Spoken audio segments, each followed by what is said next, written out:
సాయిరామ్ అండి. వీళ్ళిద్దరు అక్కా చెల్లెలు, ఒకే కుటుంబంలో ఉన్న అక్కా చెల్లెలు. గవర్నమెంట్ హాస్పిటల్లో మనం ప్రతి మంత్ 9వ తారీఖుని మనము తల్లి ప్యాకెట్లు బనానాస్ ఎవ్రీ మంత్ 30 మందికి ఇస్తున్నాం మనం. అప్పుడు నాయుడు గారు మా సేవ కోసం సాయం చేయడానికి వస్తే వీళ్ళిద్దరు కనపడ్డారన్నమాట. అక్కడ అడిగారంటే మీరు జీవితం చేసుకుంటారా అంటే తప్పకుండానంటే మాకు ఇప్పటి నుంచి ఉంది, చేసుకోవడానికి అవకాశం వస్తే చేసుకుంటామని. ఇద్దరు ఒకే కుటుంబంలో అక్క చెల్లెళ్ళు అనుకోకుండా స్వామి బ్లెస్సింగ్స్కి వచ్చారండి.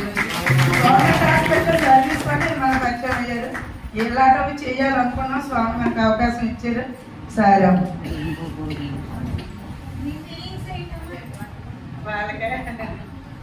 చక్కగా స్వామి సన్నిధిలో మీకు శ్రీమంతం జరిగింది. అందరికీ దక్కదు ఈ భాగ్యం. మిమ్మల్ని సెలెక్ట్ చేసుకున్నారు స్వామి. మీ ఫీలింగ్స్ ఏంటి? ఇక్కడ మీరు చేసుకోవడం వల్ల మీకు ఏమనిపించింది?